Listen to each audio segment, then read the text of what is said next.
Good evening viewers. আমরা বিগত ক্লাসে আমাদের ইংরেজি বিষয়ের অনেকগুলো টপিক সেরে ফেলেছি। তার মধ্যে আমাদের এক মাস ক্লাস বিভিন্ন কারণে বন্ধ ছিল। আজকে আবার ক্লাস শুরু করছি, ইংরেজি ক্লাস যেগুলো হচ্ছিল গ্রামারের অংশ। আজকে clause and its classification.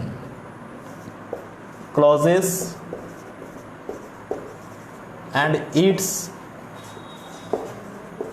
classification.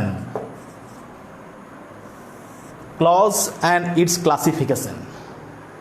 প্রথমে জানতে হবে যে কাকে বলা হয় ক্লজ, এবং এই ক্লজ কিন্তু গ্রামারের একটা খুব ভাইটাল একটা আমাদের টপিক ক্লজেসটা। এবং ক্লজ শিখলে আমাদের সেন্টেন্সগুলো, যেমন ধরো কমপ্লেক্স সেন্টেন্স কীভাবে তৈরি করা যায় এটা আমরা এখানে বুঝতে পারবো ক্লজ করলে পরেই। যাই হোক, ক্লজ কাকে বলা হয় আমরা প্রথমে শিখে নেব। What is clause and its classification. তো ক্লজটা কি? আমাদের একটা clause is a part of big sentence.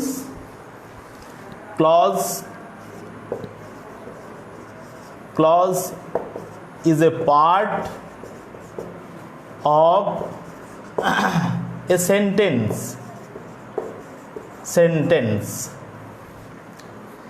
and it has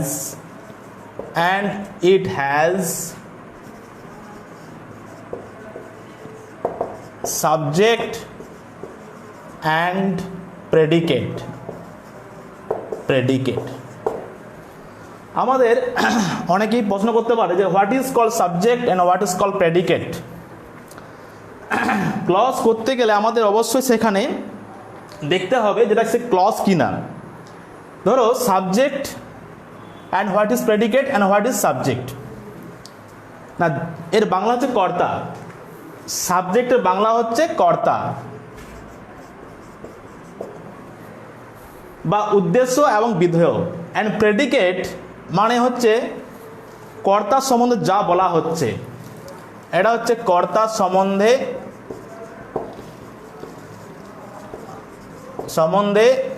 যা বলা হয়। সাবজেক্ট হলো কর্তা এবং প্রেডিকেট কর্তা সম্বন্ধে যা বলা হয়। ধরো সাপোজ এটা বললাম যে she has bought a car. She has bought a car. এইখানে she subject, has bought a car একটা প্রেডিকেট। তো আমাদের দেখতে হলে এখানে যে ক্লজগুলো কয় প্রকার এবং ক্লজ কি। আমি প্রথমে বললাম যে clause is a part of sentence and it has subject and predicate. Okay,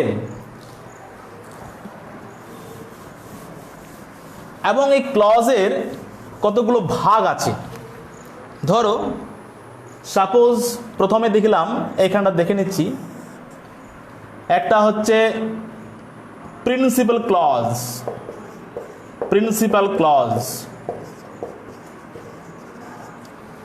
next হচ্ছে ডিপেন্ডেন্ট ক্লজ বা subordinate clause. Dependent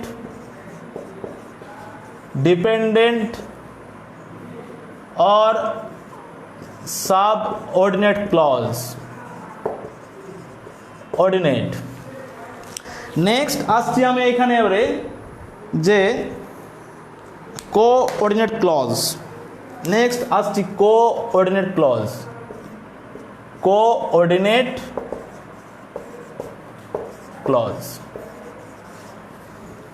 principal clause, dependent clause অথবা এটাকে বলা হয় subordinate clause. Next coordinate clause. এরপরে আমাকে দেখতে হবে কাকে বলা হয় প্রিন্সিপাল ক্লজ বা কাকে বলা হয় মূল বাক্যাংশ।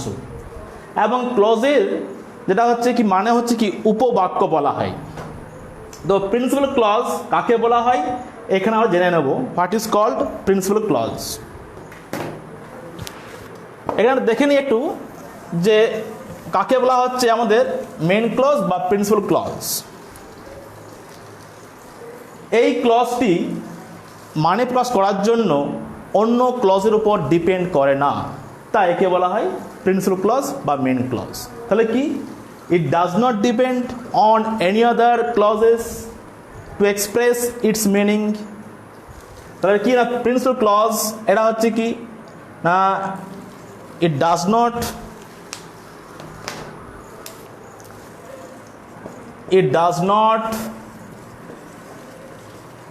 depend on any clause বা sentence to express its meaning। অর্থাৎ মানে প্রকাশ করার জন্য এ নিজেই একাই 100, তাই একে বলা হচ্ছে প্রিন্সিপাল ক্লজ। আর ডিপেন্ডেন্ট ক্লজ বা বলা হচ্ছে সাবঅর্ডিনেট ক্লজ, এটা হচ্ছে কিনা it depends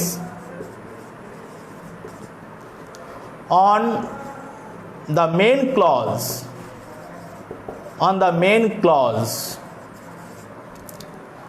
to express its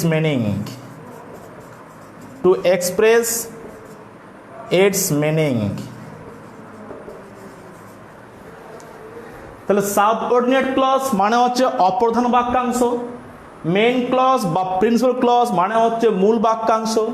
সুতরাং এই মূল বাক্যাংশের মানে হচ্ছে এই ক্লজটি মানে প্রকাশ করার জন্য কারো ক্লজের উপর নির্ভর করে না, সে নিজে নিজেই একটা মিনিং প্রকাশ করতে পারে, তাই একে বলা হচ্ছে প্রিন্সিপাল ক্লজ।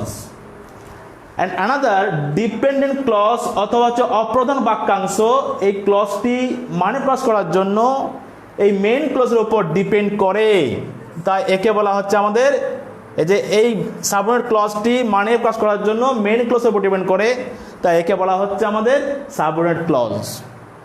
একটা সামান্য একটা এক্সাম্পল দিলে নিশ্চয়ই এটা স্পষ্ট হবে। এবং কোঅর্ডিনেট ক্লজ কাকে বলা হয় জেনে নিই আমরা সামান্য। না, এই ক্লজটি দুটি মেইন ক্লজকে যুক্ত করতে পারে অ্যান্ড বাট এসব দিয়ে। তাহলে কি না, আমাদের এই কোঅর্ডিনেট ক্লজ, এই ক্লজটি কি হয় এখানে আমাদের, এই ক্লজটি দুটো মেইন ক্লজকে যুক্ত করে। এই ক্লজটি কি এখানে আমাদের না, মেইন ক্লজ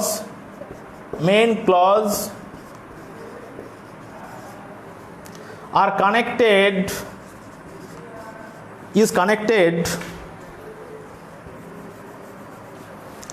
is connected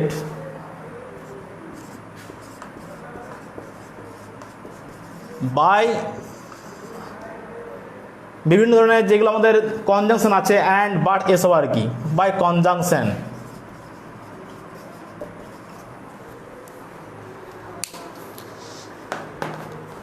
তাহলে দেখিনি আমরা এখানে যে what is called principal clause and what is called dependent clause. দেখো এখানে দেখানো হচ্ছে, সাপোজ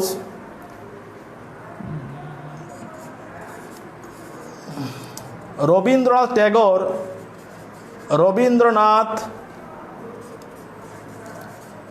ট্যাগর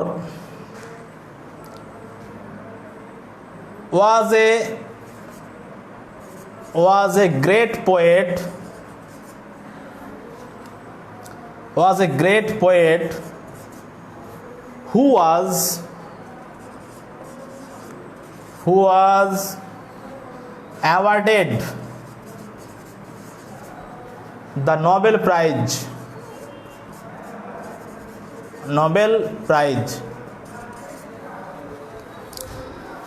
দেখো এটা বলছে এখানে, এই ক্লজটা আমরা দেখতে হবে যে এটা আমাদের কোনটা কোন clause. Rabindranath Tagore who was a great poet who was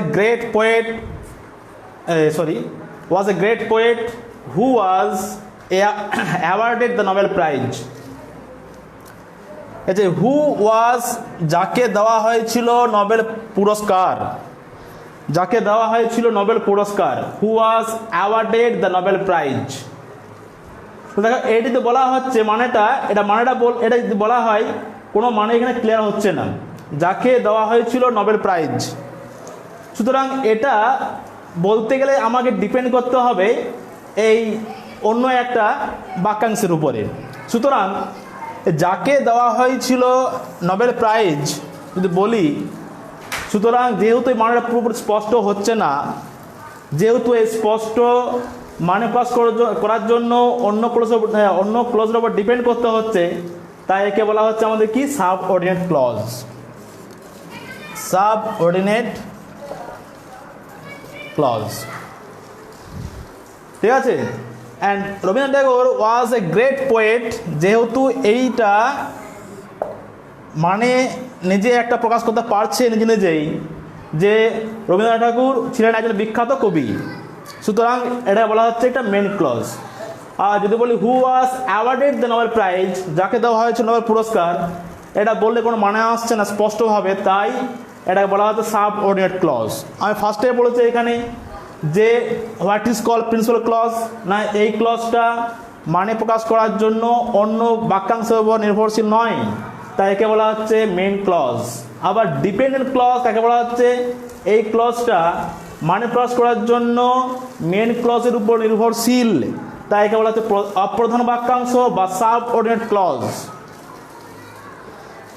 next যে ক্লজের যে ক্লাসিফিকেশন এগুলো দেখলাম, এগুলো মূলত তিনটা ভাগে বিভক্ত: প্রিন্সিপাল, ডিপেন্ডেন্ট অ্যান্ড কোঅর্ডিনেট। এবারে নেক্সট আমরা আসব যে আমাদের ডিপেন্ডেন্ট ক্লজ বা সাবঅর্ডিনেট ক্লজ কয় প্রকার।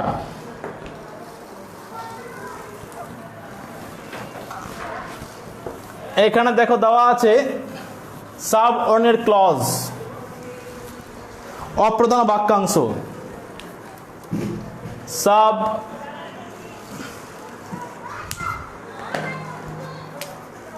সাবঅর্ডিনেট ক্লজ,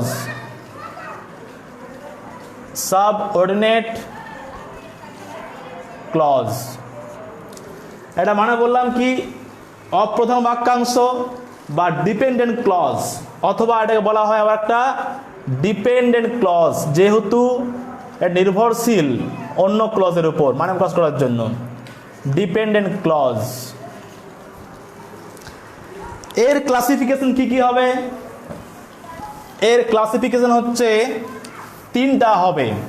যেমন ধরো প্রথমত আসছে এখানে আমাদের ফার্স্টেই আমরা দেখছি নাউন ক্লজ। প্রথমে আসছি আমরা নাউন ক্লজে।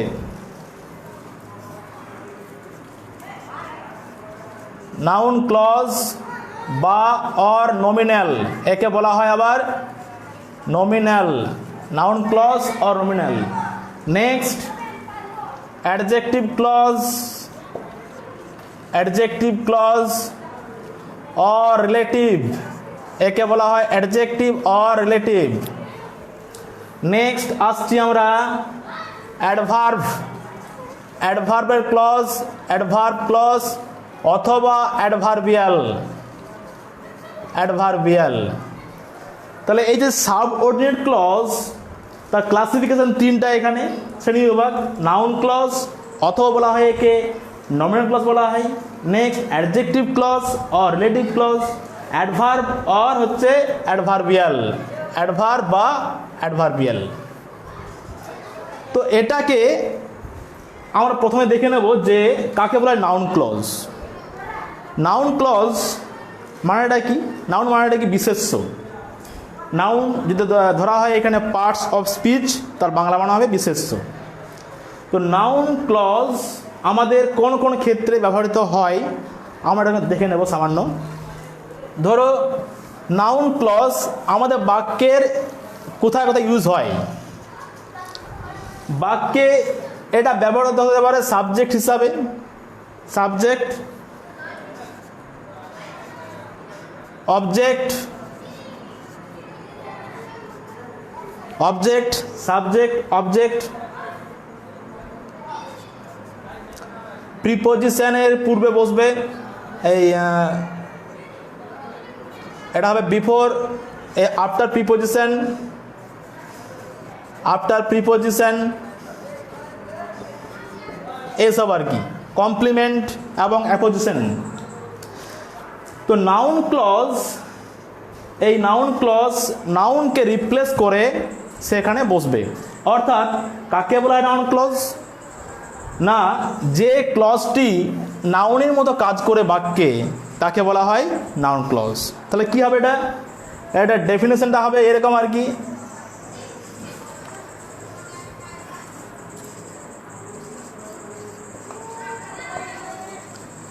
এটা ডেফিনেশনটা হবে এখানে কি না, ইট acts as a noun used in a sentence। তাহলে এটা কি, এটা ডেফিনেশনটা কি, ইট acts as a noun used in a sentence. আজকের ক্লাসে আমরা অবশ্য এই ক্লজটিই করব, নাউন ক্লজ, বাকি ক্লজগুলো পরে ক্লাসে করে নেব। তাহলে আগে ফার্স্টে দেখে নিই আমরা যে ডেফিনেশনটা কি। ইট acts as a noun used in a sentence, অর্থাৎ এই ক্লজটি বাক্যে ব্যবহৃত নাউনের মতো ব্যবহৃত হয়, তাকে বলা হচ্ছে নাউন ক্লজ। তো নাউন ক্লজ করতে গেলে আমরা কোথাও জয়েনিং বা লিঙ্কিং অফ ওয়ার্ড ইউজ করতে হয়। এটা দেখে নিচ্ছি পরে আমরা।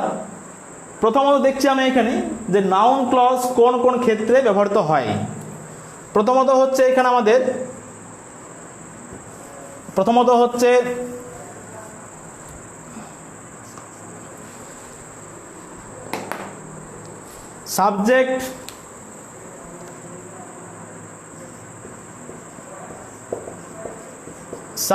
সাবজেক্ট অফ এ ভার্ব, এই একটা subject of a verb. Secondly হবে object of a verb, object of a verb.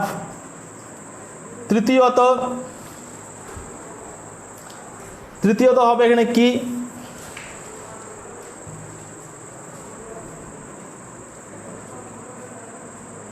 Preposition.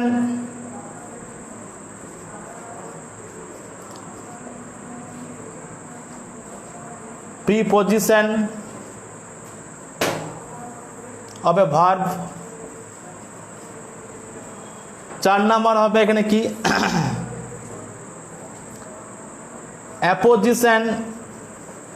Apposition in noun or pronoun.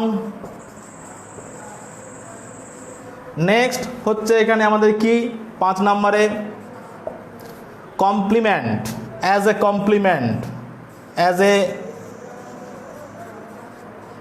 Complement of a verb or adjective. তাহলে এখানে আমাদের দেখে নেব যে নাউন ক্লজ কোন কোন পদ্ধতি ইউজ করে ব্যবহৃত হবে। কারণ subject of a verb, object of a verb, preposition of a verb, apposition in noun or pronoun, as a complement of a verb or adjective. তাহলে এখানে দেখতে হবে আমাদেরকে যে এখানে লিঙ্কিং ওয়ার্ডগুলো কি কি। আমাদের যদি কোনো ক্লজে আমাদের পরীক্ষায় বলে দেওয়া থাকে না যে কাকে বলা হয় ক্লজ কয় প্রকার, এসব থাকে না। আমাদের বলা হয় যে জয়েনিং করো, এই ক্লজ দিয়ে জয়েনিং করো বা কমপ্লেক্স সেন্টেন্স তৈরি করো। তো এই ক্ষেত্রে আমরা দেখে নেব আমাদের সুবিধার জন্য যে সামথিং, যদি এইখানে কোনো আমাদের ওয়ার্ড থাকে সামথিং থাকলে কি হবে, হোয়াট হবে। যে বাক্যে সামথিং দেওয়া আছে ওটা জয়েনিং করতে পারো নাউন ক্লজে, সেখানে হোয়াট দিয়ে আমরা ইউজ করব। আবার রিজন, আর EASON, রিজন, যদি কোনো ক্লজে জয়েনিং করতে বলে রিজন থাকে সেখানে হবে হোয়াই। নেক্সট যদি সামওয়ান থাকে, সামওয়ান থাকলে হবে হু। যদি এখানে থাকে সামহোয়ার থাকলে হবে হোয়ার। সার্টেন টাইম বা কোনো টাইম উল্লেখ থাকলে নাউন ক্লজে হোয়েন ইউজ করা হবে। সার্টেন টাইম থাকলে এখানে হোয়েন ব্যবহৃত হবে। যে কোনো কাজ কীভাবে হলো পদ্ধতি বোঝায় সেখানে হাউ ব্যবহৃত হবে। মেথড বা ওয়ে থাকলে হাউ ব্যবহৃত হবে। আবার যদি কোনো বাক্যে দিস বা ইট থাকে তাহলে সেখানে দ্যাট বসবে। এগুলো হচ্ছে লিঙ্কিং ওয়ার্ড নাউন ক্লজে। হোয়াট কোথায় বসবে? যদি কোনো বাক্যের মধ্যে সামথিং থাকে হোয়াট বসবে। রিজন যদি কোনো বাক্যে থাকে তাহলে হোয়াই বসবে, হোয়াইতে সেই ক্লজটা যুক্ত হবে। আবার সামওয়ান, এই হু কোথায় হবে? নাউন ক্লজে যখন সামওয়ান থাকবে হু ইউজ করা হবে। যেখানে যে ক্লজে সাম হয়ে থাকবে সেখানে হোয়ের ব্যবহৃত হবে। যেখানে সার্টেন টাইম থাকবে হোয়েন ব্যবহৃত হবে। যেখানে আমাদের মেথড বা ওয়ে থাকবে হাউ ব্যবহৃত হবে। আবার যদি দিস বা ইট থাকে দ্যাট ব্যবহৃত হবে। এগুলো হচ্ছে নাউন ক্লজের linking word. What, why, who, where, when, how, that ইত্যাদি। এখানে এবার আমাদের দেখতে হবে সাবজেক্ট অফ এ ভার্ব। আমরা জানি যে নাউনটা কি হয়, আমাদের বাক্যের প্রথমে ব্যবহৃত হয় অ্যাজ এ সাবজেক্ট হিসাবে। তাহলে আমরা দেখছি প্রথমে সাবজেক্ট অফ এ ভার্ব। এখানে দেখে নিই সাবজেক্ট অফ এ ভার্ব। ধরো একটা বাক্য এখানে দেওয়া আছে, সাপোজ এখানে দেওয়া আছে বাক্য একটা এখানে যে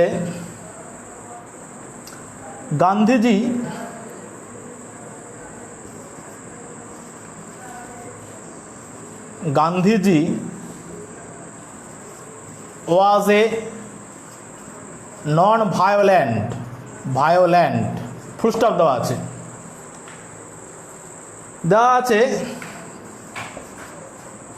it is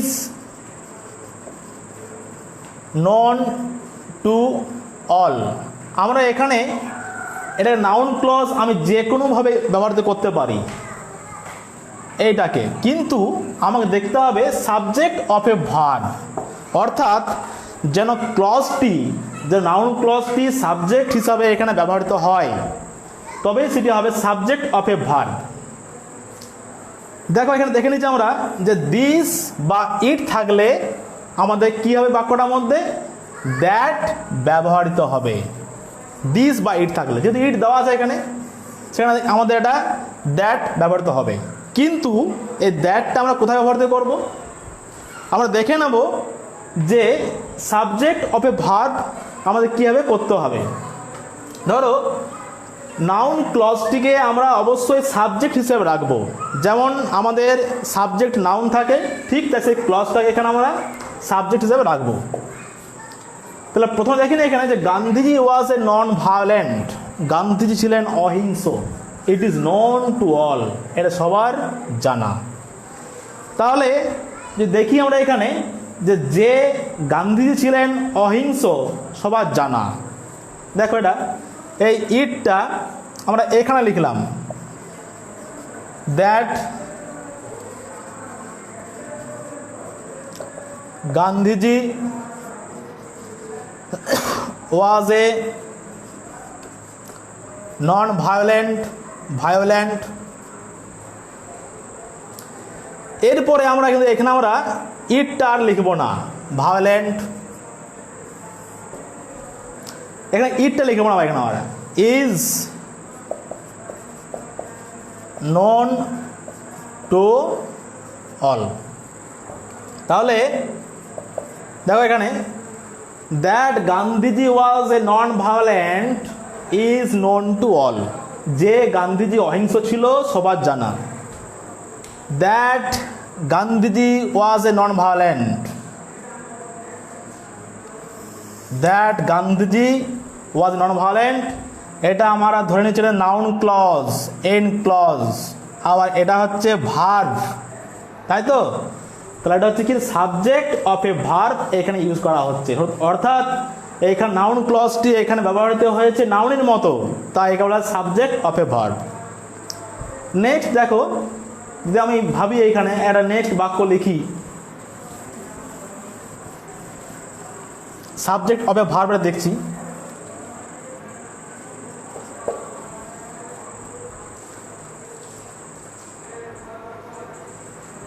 he said something, he said something, it is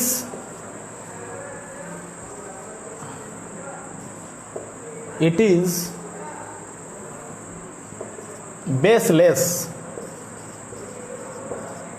baseless.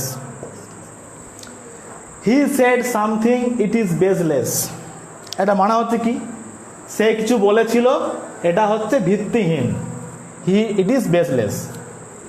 দেখো আমরা বলেছিলাম যে সামথিং যেখানে থাকবে সেখানে আমরা কিন্তু হোয়াট লিখব, হোয়াট লিখব। যে বাক্যে সামথিং দেওয়া আছে সেই বাক্যটাতে আমরা হোয়াট ইউজ করব, তাই তো? তাহলে এখানে কি হবে, এটা যদি লিখি আমরা সাবজেক্ট হবে verb, what he said, what he said, আর সামথিং হবে না, কারণ কি এখানে এটাকে রিপ্লেসমেন্ট করছে হোয়াট। হোয়াট সামথিং জায়গায় হোয়াট বসেছে এখানে, হোয়াট হি সেড। আবার ইটও বসবে না, যে সামথিং মানে ইটটাকে বলছে, আবার হোয়াট কেমন লিখছে এখানে, তাহলে what he said is baseless. সে যা বলেছিল সেটা ভিত্তিহীন। অর্থাৎ what he said, what he said এটা নাউন ক্লজ, কারণ সবসময় আমাদের হেডে কি থাকে, নাউন থাকে। তাই এখানে হেডে কে আছে বাক্যটাতে, what he said noun clause. অর্থাৎ এই যে নাউন ক্লজটা ব্যবহৃত হয়েছে এক নাউনের মতো। This clause is used here as a noun, so it is called subject of a verb. Next আমি আসছি আরেকটা, আমি বাক্যে আসছি অবজেক্ট অফ এ ভার্ব। একটা আসছি কি, object of a verb.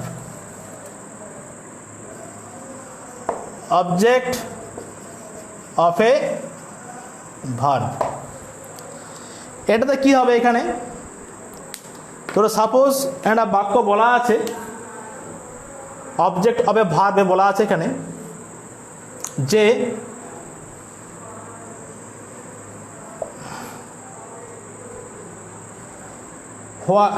why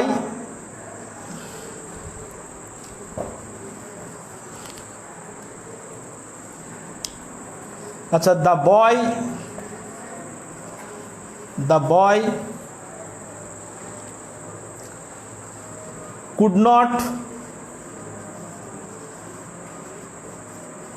pass in the exam.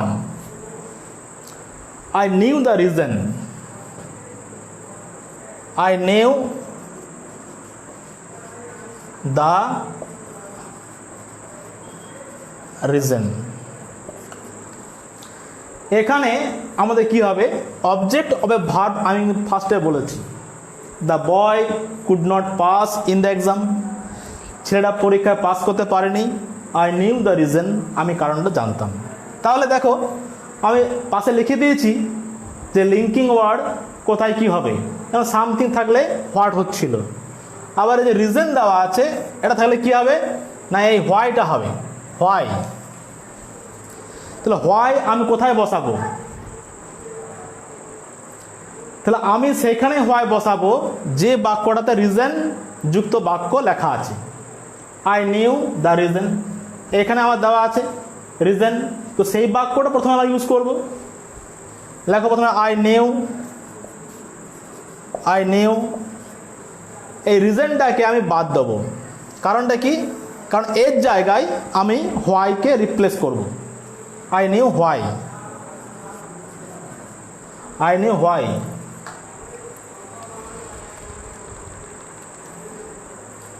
I knew why, ঠিক আছে। দিয়ে why the boy, why the boy, I knew why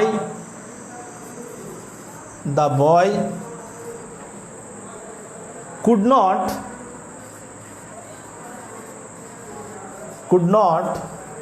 pass in the exam. দেখো the boy could not pass in the exam, ছেলেটা পরীক্ষা pass করতে পারেনি। I knew the reason, আমি কারণটা জানতাম। তাহলে আমি কি বলেছি, এটাকে কী করতে হবে না, অবজেক্ট অফ এ ভার্ব, অর্থাৎ নাউন ক্লজটা অবজেক্ট হিসাবে ব্যবহৃত হবে।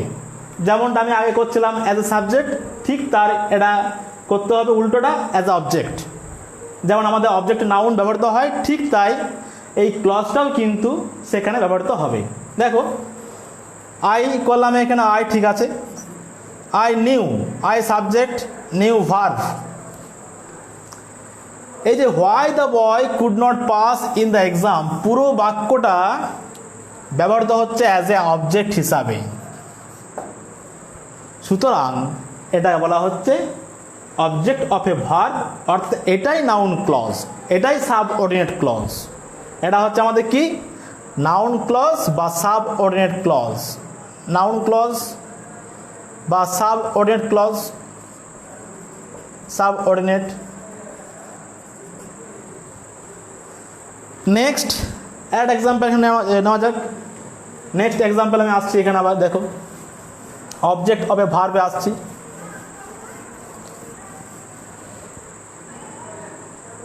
দ্য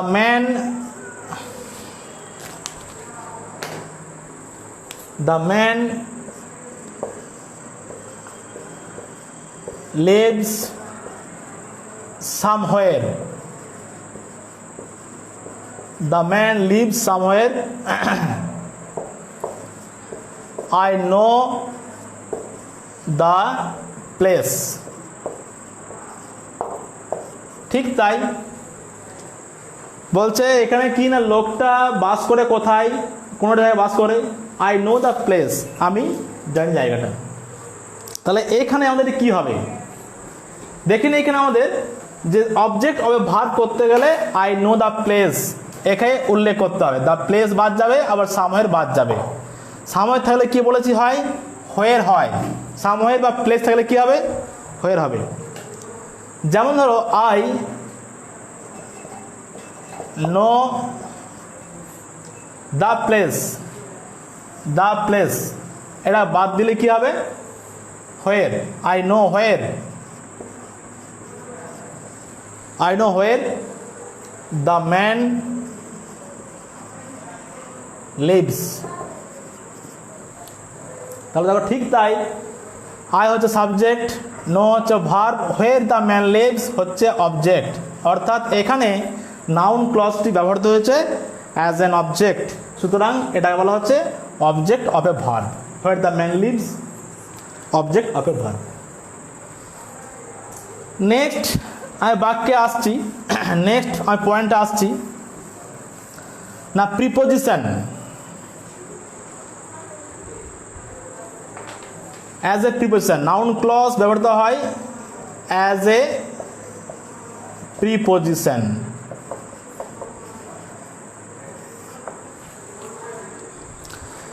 এখানে আমাদের প্রিপোজিশনটা কি হবে, লাইনটা দেখো। সাপোজ বলা আছে এখানে he said something, he said something, there was no meaning in it. দেওয়া আছে দেয়ার was, there easy লাগো, there is no meaning, তো ওয়াজই থাক, there was no meaning in it, he said something, there was no meaning in it।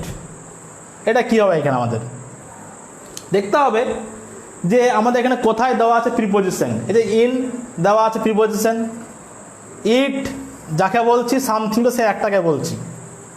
তাহলে something থাকলে আমি কি বলেছি যে হোয়াট বসবে, অর্থাৎ আমি দেখে নেব এখানে যে কোনটা হচ্ছে প্রিপোজিশন। ইন সে বাক্যটাকে প্রথমে লিখব, লিখলাম এখানে দেয়ার ওয়াজ,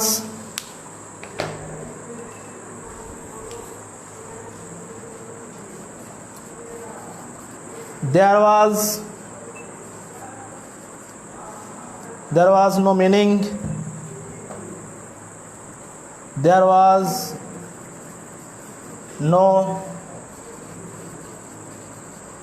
meaning, এখানে ইন লিখলাম, in.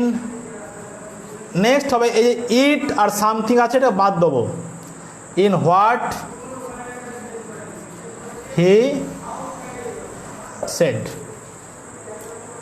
There was no meaning, in লিখলাম, হোয়াট হি সেড। এই যে ইন হোয়াট হি সেড, এটা একটা কি আমাদের দিস ইজ নাউন ক্লজ। যেহেতু এটা আমাদের ব্যবহৃত হয়েছে কিসের উপরে? আফটার দ্য প্রিপোজিশন, এটা বলা হচ্ছে নাউন ক্লজ। অর্থাৎ যেমন বসে আমাদের আফটার দ্য প্রিপোজিশন নাউন বসে, ঠিক তাই নাউন ক্লজও আমাদের এখানে একটা ইয়ে পরে বসছে after the preposition. Next example যদি ভাবি আমরা, এখানে দেখো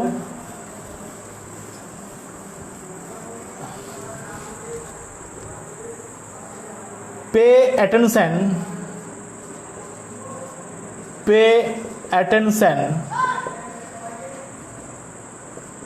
to it, I say something। তাহলে pay attention to it, এটা কি হবে এখানে? দেখো pay attention to, এই ইটটা বাদ যাবে, what I say, A something হবে না। ওকে, সুতরাং এটা হচ্ছে কি আমাদের একটা প্রিপোজিশন হিসেবে এটা ইউজ করা হচ্ছে, টু হোয়াট আই সে। এটা কি আমাদের নাউন ক্লজ। ঠিক আছে, নেক্সট দুটো এখনো বাকি থাকলো, অ্যাপোজিশন এবং কমপ্লিমেন্ট, সেগুলো আমরা ক্লাস আসতে করব। আজকে এটুকুই থাক, আবার নেক্সট দিন ক্লাসে আমরা করব ওই অ্যাপোজিশন আর কমপ্লিমেন্ট নাউন ক্লজের অংশ। নেক্সট আবার হবে অ্যাডজেক্টিভ ক্লজ এবং অ্যাডভার্ব ক্লজ। আজকে এইটুকুই থাক, থ্যাংক ইউ।